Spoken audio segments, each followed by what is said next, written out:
নমস্কার বন্ধুরা, তনিমার গৃহকোণ চ্যানেলে সবাইকে ওয়েলকাম জানিয়ে আজকে আমার ভিডিওটা শুরু করছি। এটা একদম ভোরবেলা, মানে এখন ওই 4:30 বাজে। তো এই সময় আমি উঠে পড়ি আর কি। উঠে আর জামা কাপড়টা ছেড়ে আগে ভাতটা বসিয়ে দিয়েছি, আর এদিকে ঘুগনিও হবে আর কি। তো সেই জন্য মটরটা সেদ্ধ করে নিয়েছিলাম আগেও, এখন ওই মটরটা আর আলুটা এখন সাঁতলে নিলাম। আর এদিকে হাজব্যান্ড উঠে পড়েছে, আর এদিকে উচ্ছে ভাজা হবে, ভেন্ডি আলুর তরকারি। সকালের দিকে না আমি মাছটা তেমনভাবে করি না। আর এদিকে ঘুগনিটাও মানে সেদ্ধ হয়ে এসছে, ফুটে গেছে। দেখতে দেখতে সোনায় উঠে পড়েছে। ভিডিওর প্রথমে তোমাদের কাছে একটা রিকোয়েস্ট রইল, যারা আমার ভিডিওটা দেখছো অবশ্যই একটা লাইক দিয়ে তোমরা দেখো বন্ধুরা। আর ভিডিওটা কোথাও স্কিপ করো না, পুরো শেষ পর্যন্ত দেখো। যারা নতুন চ্যানেলে আমার আসছো তাদের অসংখ্য অসংখ্য ধন্যবাদ। আমার পাশে তোমরা এরকমভাবে থাকো, এবং যারা চ্যানেলটা এখনও সাবস্ক্রাইব করোনি তারা ঝটপট চ্যানেলে এসে সাবস্ক্রাইব করো। ভোরবেলা ওঠার মজাটাই আলাদা। ভোরবেলা উঠে যে কত কাজ হয়ে যায় তোমার, কত তাড়াতাড়ি তার ঠিক নেই। আর সাথে সাথে সোনায় উঠে এখন এই যে রেওয়াজ করতে বসে গেছে। আজকেও সোনাইয়ের এক্সাম আছে। আর এদিকে ঘুগনিটা দেখো ঢেলে নিয়েছি। এদিকে রুটি আগের দিনে আটা মেখে রেখেছিলাম ফ্রিজে। এখন এই রুটি করে নিলাম। সোনাই তো টিফিন নিয়ে যাবে না, এটা হাজব্যান্ডের জন্য আর কি 3খানার মতো করে দিচ্ছি। আর ঘুগনি দিয়ে দেবো আজকে সকালের ব্রেকফাস্ট। আর এদিকে ভেন্ডি আলু তরকারিটা একটু হলুদ মনে হয় কম পড়ে গেছে, ওই জন্য এরকম লাগছে। পরে আবার অ্যাডজাস্ট করে নিয়েছিলাম দিয়ে আর কি। যাক, এদিকে আমার কাজও হচ্ছে আর আস্তে আস্তে করে এদিকে সকালটাও হচ্ছে। এখন কিন্তু বেশ হাওয়া দিচ্ছে আর ঝমঝমিয়ে বৃষ্টি। এই ভোরবেলা হলে বৃষ্টিটা হয় তো, আর আমার ভীষণ মানে খারাপ লাগে, কারণ ওই বৃষ্টির মধ্যে সোনাই বেরোয় তো, আর সাইকেলে করে নিয়ে যায়। রেনকোট হালকা করে মানে পরানো থাকলেও কিন্তু ওই বৃষ্টিতে না হালকা ভিজেও যায়, জানো তো, জামা কাপড়গুলো হালকা ভিজে যায়। কত ম্যানেজ করবে, তাই না?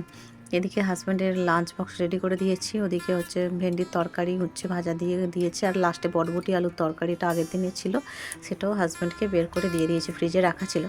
সোনাইয়ের জন্য একটু ভাত তরকারি এগুলো মেখে ঝুঁকে সোনাইকে খাইয়ে দিচ্ছি।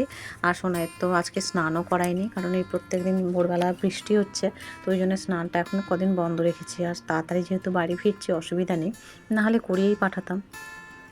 চলো সোনাইকে খাইয়ে নিই, তারপরে সোনাইকে ড্রেসগুলো ও পরবে, ওকে হেল্প করতে হবে একটু।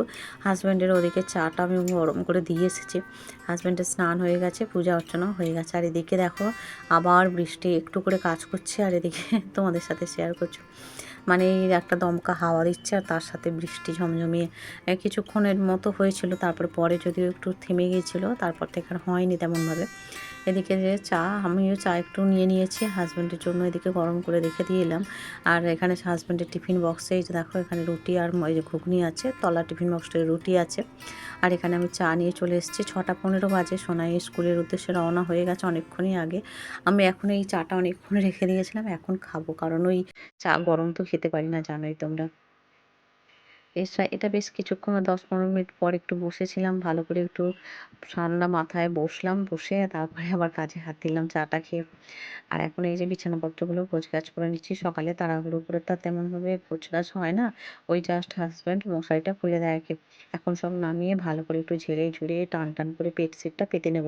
এই ঘরটা যেহেতু আমাদের প্রথমের ঘর, তো তাই এখানটা একটু ভালো করে না পরিষ্কার-টরিষ্কার থাকলে না দেখতেও, লোকের ঘরে ঢুকলে দেখতেও কেমন লাগে, তাই না? তেমন কিছু তো নেই। যাই হোক, যেইটুকু আছে সেইটুকুই আমি গুছিয়ে গাছিয়ে রাখার চেষ্টা করি। এইটুকুই যে ভগবান দিয়েছে সেটাই অনেক ধন্যবাদ ভগবানকে। যেটুকু পাই ভগবানের কাছে সেইটুকুই থ্যাঙ্কস জানাই। ভগবান যেটুকু দিয়েছে, বেশি কোনো কিছুরই আশা করাটাও ঠিক নয়। তো এদিকে দেখো নাইটিটাও আমি উল্টো করে তাড়াহুড়ো করে উল্টো পরে ফেলেছিলাম আর কি। তো যাই হোক, ওইদিকে আবার নোংরা ফেলার গাড়িও এসে গেছে। তো নোংরা যে দিয়ে এসে, আর এদিকে দেখো যেটুকু টুকটাক কাজ বাকি ছিল করে নিয়েছি। তারপরে আমার কিন্তু স্নানও হয়ে গেছে। আমি স্নান করে গোপাল সোনাদের ঘুম ভাঙালাম। এই যে গোপাল সোনাকেও ভালো করে স্নান করিয়ে দিলাম। আর এদিকে রাধারানী, ছোট গোপাল, ওদেরকেও পরিয়ে দিয়েছি আর কি, দিয়ে জামা কাপড় পরিয়েছি। আর এদিকে দেখো এই যে হাজব্যান্ড আজকে ফুল তুলে এনেছে। আজকে খুব বেশি ফুল পাইনি, আর তো যে কটা পেয়েছি সেই কটাতে ঠাকুরকে সাজিয়ে উঠিয়ে নিলাম, ভগবানের স্থানগুলো। আর আজকে একটু তাড়াতাড়ি করে নিলাম, ওদের ভগবানের দর্শন করিয়ে দিলাম। হয়ে গেছে, বেরোবো সোনাইকে আনতে। 8:30 বাজে, তো আবার এসে তোমার সাথে দেখা হচ্ছে। জামা কাপড়গুলো সব কেচে কুচে নিয়েছি, নিয়ে ওখানে রেখে দিয়েছি, নিয়ে এসে মিলবো। এখন চলো বেরোই। তো এখানে দেখো এই যে সোনাইকে এসে আগের দিন ব্রেড এনেছিলাম, তো একটু ব্রেড আর ডিম ভেজে আর সস দিয়ে দিলাম। সোনাইকে দুটো দিলাম, আমি দুটো খাবো। তো সোনাই এরপরে একটু খেলা করবে, টিভি দেখবে, তারপরে ও হচ্ছে একটু পড়তে বসবে আর কি। তো দেখি স্নান করাবার আগে বসাই কি পরে বসাই। ততক্ষণে আমি জামা কাপড়গুলো যেগুলো কেচে এক বালতি রেখে দিয়ে গিয়েছিলাম, এই মেঘলা তো বৃষ্টি যখন তখন হচ্ছে, ছাদে তো আর ওরমভাবে দিয়ে যেতে পারি না, তো রেখে চলে গিয়েছিলাম। এসে জামা কাপড়টা ছেড়েই আগে চলে গেলাম ওকে খেতে দিয়ে ছাদে। তো ছাদে গিয়ে আগে এই যে জামা কাপড়গুলো মেলে দিচ্ছি। এখন একটু রোদ আছে, বেশ চকোসো মতো আছে।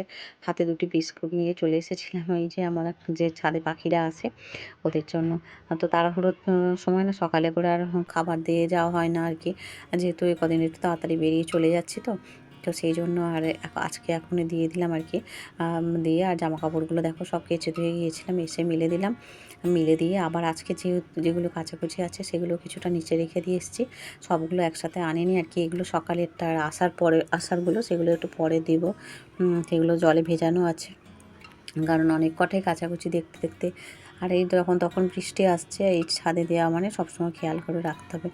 ছাদে আসবো আর গাছগুলোকে না দেখালে তো হয় না, এরাই আমার সত্যি কথা কাজের অনুপ্রেরণা দেয়, এরাই আমার সব কিছু, জানো তো। দেখলে যেন মনটা আমার ভরে যায়, কী যে ভালো লাগে। আর সবুজটা দেখছো তো, কলকে ফুলটাও ফুটছে মাঝে মাঝে। ছাদে আছে, নিচেও আছে, নিচে যে চন্দন কলকেটা আছে, ছাদে এই হালকা অফ হোয়াইট টাইপের কলকেটা আছে, হলুদও আছে নিচে। তো দেখো এই যে টুকটাক জামা কাপড়গুলো সব মিলে দিলাম। আর এই যে এখানে ঘাস ফুলগুলোও বেশ সুন্দর, আর এখনও বেশ রোদ উঠেছে তো ওই জন্য আরও যেন কালারগুলো আরও ফুটন্ত লাগছে। আর নিচে এসে দ্বিতীয়বারে পূজাটা দিয়ে নিলাম একেবারে। জামা কাপড় যেহেতু ভালো করে ছাড়লাম, গা হাত ধুলাম, তো সেই জন্য ভগবানের পূজাটাও দিয়ে নিলাম। আর এই যে এখন নকুলদানা দিয়ে প্রসাদ নিবেদন করলাম ঠাকুরকে। তো দেখো এই যে ভগবানের দর্শনটা আবার করিয়ে দিলাম। পূজাটা দিয়ে নিলে এরপরে সোনাইকে নিয়ে আবার বসাবো। তো এই যে সোনাই এখন একটু লিখছে, তো সোনাইকে লিখিয়ে তারপরে আবার ওকে স্নান টান করাবো আর কি। যেহেতু খেয়েছে তো এক্ষুনি, ওই জন্য আর এক্ষুনি স্নানটা করালাম না, একটু পরে করাবো, হাতে অনেকটা সময়ও আছে। একটু লিখে তারপরে স্নানটা করাবো আর কি। এখানে কয়েকটা জামা কাপড় যেগুলো হালকা ভিজে সেগুলোই জানালায় দিলাম, সোনাইয়ের সক্সগুলোও দিলাম জানালায়। আবার পরের দিন তো ওই ড্রেসটা পরবে। তো সোনাইয়ের লেখাও প্রায় কমপ্লিট, তারপরে স্নান করে নিয়েছি। আর আজকে রান্না করেছি, তাড়াহুড়ো করে দেখানো হয়নি, উচ্ছে ভাজা করেছি, আলুর পকোড়া করেছি, ওই বেসন দিয়ে সস দিয়ে বেশ ভালো করে ব্যাটার করে, আর ওই আলু কুচি কুচি করে কেটে।